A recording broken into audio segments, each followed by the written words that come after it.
তোর মা যদি এতই অসুস্থ হইতো তাহলে তোর মা হার্ট অ্যাটাক করে মরে যেত। আমার স্বামী টাকা চিকিৎসা না করে তোরা তিনজন মিলে বিষ খায় মরে যেতে পারছ না? তোর কত বড় সাহস আমার মা আর ভাইকে নিয়ে যদি একটা কথা বলস একদম তোর মেরে ফেলাম। তুই আমার গায়ে হাত তুলছস, তুই আমার গায়ে হাত তুলছস। তুই জানোস আমি কি করতে পারি? তুই যা খুশি তাই কর, জ্ঞান যা। আব্বা ধরো। আমার গায়ে হাত তুলছস না? আমি নারী নির্যাতন মামলা দিমু। 2 টাকার মুরব নাই আমার গায়ে হাত তুলে আমারে মারে। নারী নির্যাতন মামলা দিবি? তুই মামলা দিবি আমারে? মামলা ভয় দেখাস? চোখের সামনে থেকে যা, আর কোনোদিন এবারে আসবি না, যা। যামই আমি। তোরা থামবি? তোর মা চিকিৎসা লাগবো না, মরে যাক। ও মা, আজকে তুমি যে ব্যবহারটা দেখাইলা এটা কোনোদিন আশা করি নাই। আপনার আশা করায় না করে আমার কিচ্ছু যায় আসে না। আপনার পোলা আমার গায়ে হাত তুলছে না, আমি আর এক মুহূর্তে এই বাড়িতে থাকুম না। তোর থাকতে বলছে কি? তুই যাস না, আমার একটু শান্তি দে। তুই আমি থাকুম না মানে আমি থাকুম না, এই বাড়ি থেকে আমি চলে যাবো। আজকে রাত যদি না হইতো আমি এক্ষুনি বাড়ি থেকে চলে যেতাম। আর আজকে রাতও যদি না হইতো না, তোরে লাথি দিয়া এ বাড়ি থেকে বের করতাম। ও মা, রাগ করে কোনো ভুল সিদ্ধান্ত নিও না, তোমার কোথাও যাওয়া লাগবো না। আমি থাকুম না মানে আমি এই বাড়িতে থাকুম না। থামো, তাহলে একটা সত্য কথা শুনে যাও। তুমি তো ভাবতেছো সোহেল আমার টাকা এনে দিছে। না, এই টাকা আমার জমি বেচার টাকা। আব্বা চুপ থাকো, ওরে সবকিছু জানাইতে হবে কেন? হ্যাঁ, ওর দরকার আছে জানানোর? তুই আমার চোখের সামনে থেকে যা, আর কোনোদিন তোর আমি দেখতে চাই না, যা। আব্বা কালকে সকালে হাসপাতালে যাবা, গিয়ে টাকাটা জমা দিবা। আমি ক্লাস শেষ করে আসতেছি, ঠিক আছে? ও মানুষ কোথাকার।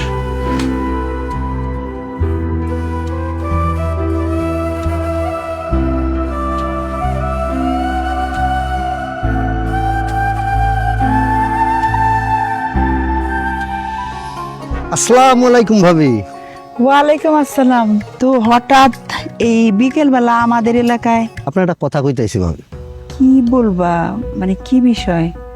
আপনার ননদিনী আইছে না? হ্যাঁ আসছে তো, 3 দিন হয়ে গেছে। তার ভাই তো তার নিয়ে খুব ব্যস্ত, কি খাবে না খাবে সারাদিন রান্না করা লাগে আমার, বুঝছো? আমার তো ইচ্ছা মতো রান্না করাইতেছে আর খাওয়াইতেছে। ওই ব্যাগ গাছছি একবারে লয়ে আইছে না? হ্যাঁ আনছে তো। ও ও তো আবার সাজগোজ করতে খুব পছন্দ করে, টিপটপ থাকতে পছন্দ করে, তাই অনেকগুলো কাপড় চোপড় নিয়ে আসছে। বললো যে এবার নাকি মেলা দিন বেড়াবে আমাকে বাড়িতে। ওই জায়গায় তো ঘটনা। ঘটনা ওই জায়গায় মানে? সোহেল কি এবার সাথে আইছে? না, সোহেল তো আসে নাই। আপনার ননদিনী শ্বশুর বাড়িতে ভেজাল করে একবারে চলে আইছে। কি আমি তো কিছুই জানি না, ওর ভাইও তো মনে হয় জানে না। ওর ভাই জানলে তো অবশ্যই আমারে জানাইতো। আমি একটা সহজ সরল মানুষ, আমার মনের মধ্যে কোনো গিরিঙ্গি নাই। বিশ্বাস না হলে আপনি সোহেলের ফোন দিয়ে শোনেন। আমি কিন্তু ঠিকই সোহেলে ফোন দিয়ে শুনবো। তুমি সত্যি বলতেছো তো?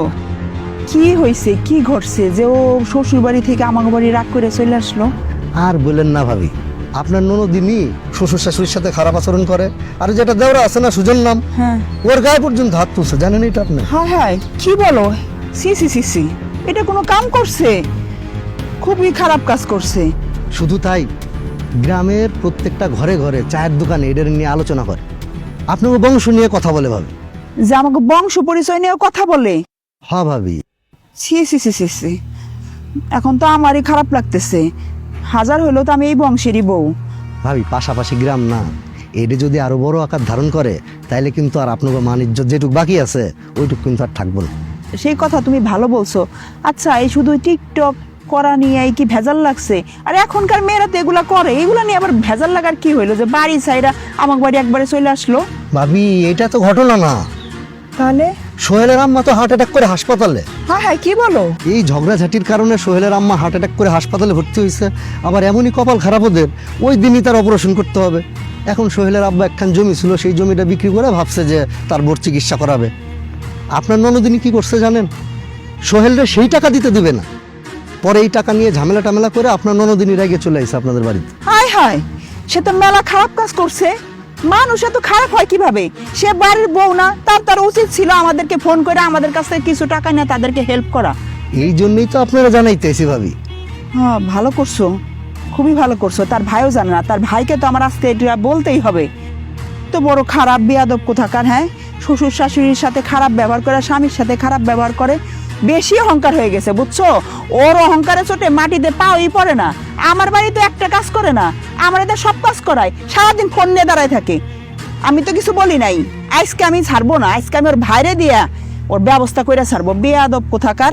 ভাবি, আমি কিন্তু আপনার আমার বড় বোনের মতো দেখি, এই জন্য আপনার সংসার বাঁচাইতে আমি ছুটে চলে এসেছি।